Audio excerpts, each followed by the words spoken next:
In this segment, what we're going to do is we're going to talk about postures and also warm-ups and things that happen that you can correct, that your students might be doing during class that maybe for one reason or another were not observed before. These are key things to watch out for.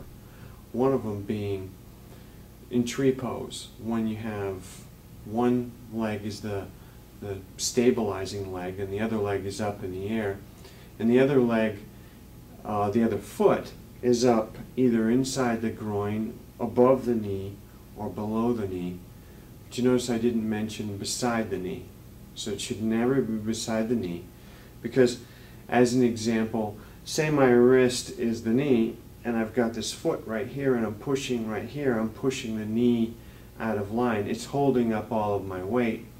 I weigh about 195 pounds, so that's 195 pounds on one knee. That's a lot of pressure, and then all of a sudden we start to give it some pressure from the side. So we want to try to make sure that our students either have the foot above or below the knee. I don't care if they're holding onto a chair, a wall, or anything else, as long as they're in good posture. If I don't have any walls or chairs around, I can at least have them put the balancing foot, the foot that's up in the air, down on the ground, maybe on the ball of the foot.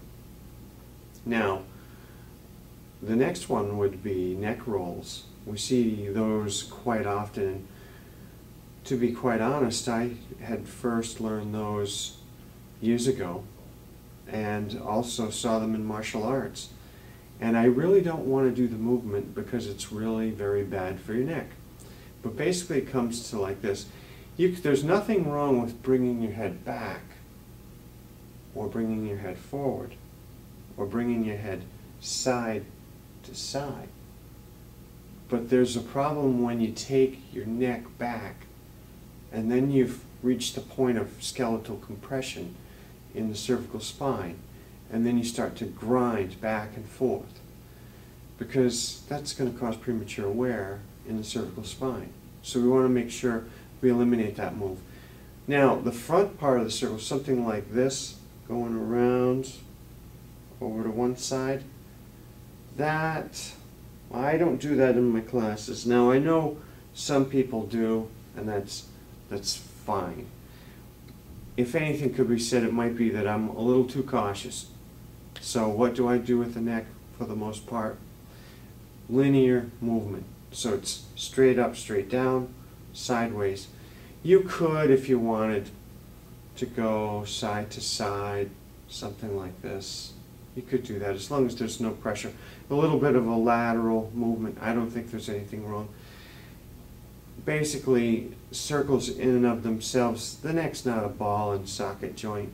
The shoulders and our hips are, but we want to be careful of all of our joints, and the neck we really want to be careful of. The next thing would be lunges. There are some people who can get away with a pronated lunge, and what do I mean by pronated lunge?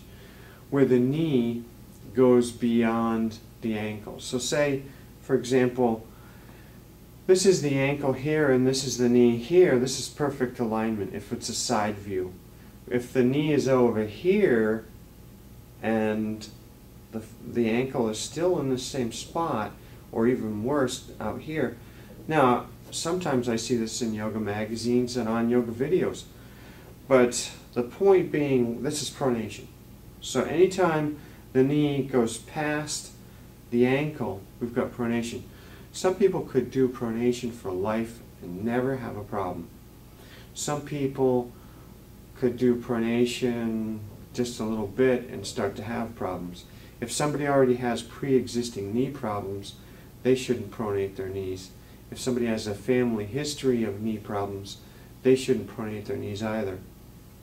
And to be on the safe side, if you're taking care of your knees and you're not, maybe had a few injuries in the past or something, you don't want to take any risks, I would not pronate. So therefore, the knee lines up straight over the ankle and lunge, whether the back knee goes down to the floor or not.